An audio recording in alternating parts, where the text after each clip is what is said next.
স্বাধীন প্ৰতিদিন গোষ্ঠীৰ দ্বাৰা আয়োজিত দ্য কনক্লেভ 2024লৈ মাজত মাত্ৰ কেইটামান দিন দ্য কনক্লেভ 2024 সম্পৰ্কত দিল্লীত মত বিনিময় অনুষ্ঠান প্ৰবাসী অসমীয়া এছ'চিয়েশ্যন তথা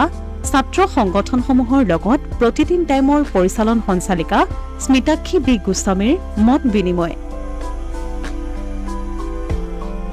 শুকুৰবাৰে নতুন দিল্লীৰ আছাম হাউচত প্ৰতিদিন টাইমৰ পৰিচালন সঞ্চালিকা স্মিতাক্ষী বি গোস্বামীয়ে দ্য কনক্লেভ 2024 সম্পৰ্কত দিল্লীৰ প্ৰবাসী অসমীয়া এছ'চিয়েশ্যন তথা ছাত্ৰ সংগঠনসমূহৰ লগত এক মত বিনিময় অনুষ্ঠানত অংশগ্ৰহণ কৰে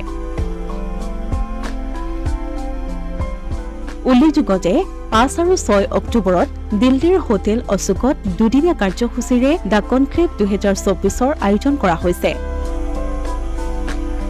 এইবাৰৰ দ্য কনক্লেভ 2024ত মুখ্য অতিথি হিচাপে উপস্থিত থাকিব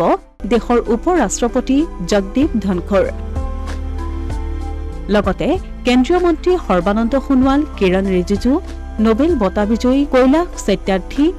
বৈদেশিক পৰিক্ৰমা মন্ত্ৰী এছ জয়শংকৰ কংগ্ৰেছ নেতা শচীন পাইলট যোগেন্দ্ৰ যাদৱৰ দৰে ব্যক্তিয়ে এইবাৰৰ কনক্লেভত পেনেলিষ্ট হিচাপে অংশগ্ৰহণ কৰিব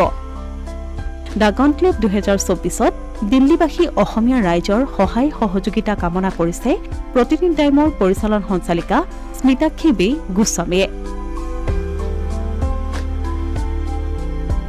অসমীয়া প্ৰতিদিন ডিজিটেল সংবাদ দিল্লী